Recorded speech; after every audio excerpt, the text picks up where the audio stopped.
اعوذ باللہ من الشیطان الرجیم، بسم اللہ الرحمن الرحیم۔ میں ہوں آپ کا ہوسٹ سڈنی سے راجہ محمد اسلم، اور آپ پروگرام دیکھ رہے ہیں وجہ یہ ہے۔ آج کا پروگرام ہمارا عمران ریاض کے بارے میں ہے، جنہوں نے سڈنی کا آسٹریلیا کا وزٹ کرنا تھا۔ انہوں نے مختلف اسٹیٹس میں ہمارا جانا تھا۔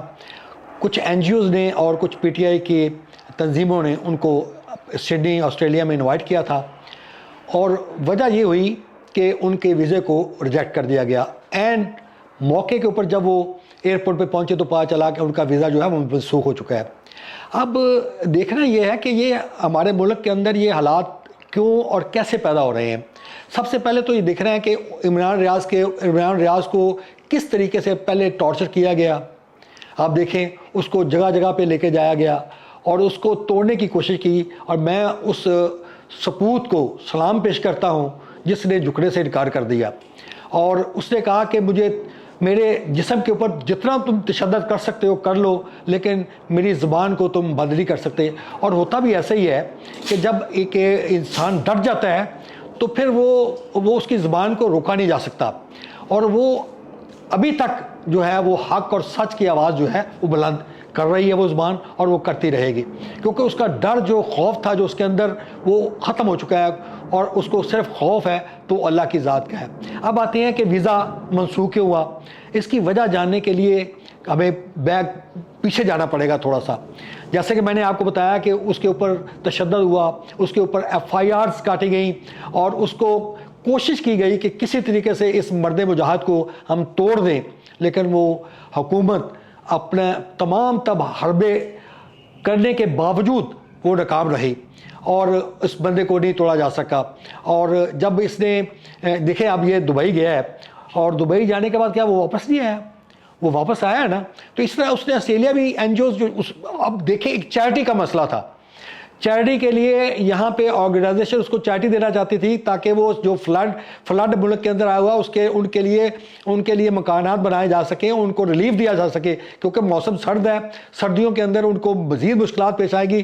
تو اس کی کوشش یہ تھی کہ جو فلڈ ریلیف کے اندر یہ جو اوورسیز پاکستانی ہیں وہ بھی حصہ لیں۔ اور اس سلسلے میں پاکستانی تو آپ کو پتہ ہے، جب بھی پاکستان کے اندر کوئی چھوٹی سی بھی تکلیف ہوتی ہے تو یہ پاکستانی تڑپ اٹھتے ہیں، اور وہ اسی طریقے سے اپنے جان مال ہر طریقے سے وہ اپنا خرچ کرنے کے لیے تیار ہو جاتے ہیں۔ اور یہ دیکھ لیں، وہ آپ جب عمران خان نے اوورسیز پاکستانیوں کو کال دی کہ آؤ، اور اس پاکستان کی آگے جو فلڈ کے اندر جو لوگ بیچارے آ چکے ہیں، وہ مصیبت میں آ چکے ہیں، ان کو آؤ، ان کے لیے مدد کے لیے آؤ، تو اوورسیز پاکستانیوں نے اپنے تجوریوں کے منہ کھول دیے، اور انہوں نے یعنی کچھ گھنٹوں کے اندر اربوں روپیہ خرچ جو ہے وہ پاکستان بھیج کے ثابت کر دیا کہ اوورسیز پاکستانی جو ہے وہ پاکستان سے کتنی محبت کرتے ہیں۔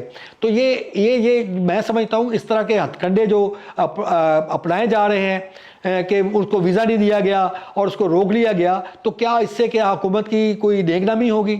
میں سمجھتا ہوں اس سے کسی بھی حکومت، چاہے وہ پنجاب کی حکومت ہو، چاہے وہ سینٹرل گورنمنٹ ہو، کوئی بھی حکومت ہو، اس سے اس کی نیک نامی نہیں ہو سکتی، اور یہ اس کی بدنامی کا باعث بنے گی، کیونکہ حق اور سچ کو کسی حال کوئی بھی جو ہے وہ ایک اگر عمران خان کے ریاض کی زبان کو بند کر دیں گے، ایک دوسرا عمران ریاض پیدا ہو جائے گا، تو کس عمران ریاض کی زبان کو آپ بند کریں گے؟